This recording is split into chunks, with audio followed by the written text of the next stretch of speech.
ਤੁਹਾਡੀ ਭੈਣ गल सुनो ਹਾਂਜੀ की गल खरी है ते ਉਹ ਖਰੀਦ ਰਹੀ ਹੈਗੀ ਬਾਹਰ ਟੀਵੀ ਲਾ ਕੇ ਨਾ ਤੇ ਕੱਲ ਦੇ ਇਮਰਾਨ ਖਾਨ ਦੀ ਟਿਕਟ ਉਹ ਤਕਰੀਬਨ ਨਹੀਂ ਬਾਰ-ਬਾਰ ਵੇਚ ਰਹੇ ਸੀ।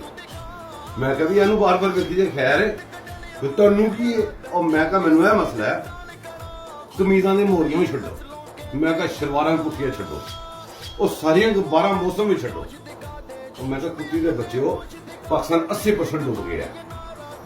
ਜਿਹੜੇ ਬੰਦਿਆਂ ਕੋਲੋਂ ਵੋਟ ਲੈਣ ਵਾਸਤੇ ਇਹ ਜਲਸੇ ਕਰਦੇ ਪਏ ਉਹ ਬੰਦੇ ਰੁੜਦੇ ਪਏ ਨੇ। ਜਿਹੜਾ ਪੰਜਾਬ ਦੇ ਜ਼ਿਆਦਾ ਤਬਾਹੀ ਹੈ ਉਸ ਪੰਜਾਬ ਦਾ ਵਜ਼ੀਰ ਆਲਾ ਨੂੰ ਨਾਲ ਲੈ ਕੇ ਤੁਸੀਂ ਬੈਠੇ ਹੋ। ਉਹ KPK ਦੇ ਵਜ਼ੀਰ ਆਲਾ ਦਾ ਹੈਲੀਕਾਪਟਰ ਸਮੇਤ ਨਾਲ ਲੈ ਕੇ ਬੈਠੇ ਨੇ। ਜਿਸ ਟਾਈਮ ਤੁਸੀਂ ਤਕਰੀਰ ਕਰ ਰਹੇ ਸੀ ਉਸ ਟਾਈਮ 6 ਹੈਲੀਕਾਪਟਰ ਫੌਜ ਦੇ, ਇੱਕ ਵਜ਼ੀਰ ਨੂੰ ਹੈਲੀਕਾਪਟਰ ਤੁਹਾਡੇ KPK ਦੇ ਚੋਂ ਫਸੇ ਬੰਦੇ ਕੱਢ ਰਹੇ ਸੀ। ਉਹ ਮੈਂ ਕਿਹਾ ਬਸ਼ਰਮੋ, ਉਹ ਬਾਕੀ ਬੰਗਿਆਂ ਦੇ ਛੱਡੋ, 40 ਕਰੋੜ ਆਬਾਦੀ ਪਾਕਿਸਤਾਨ ਦੀ ਜੋ ਪਾਕਿਸਤਾਨ ਬਣਿਆ ਸੀ।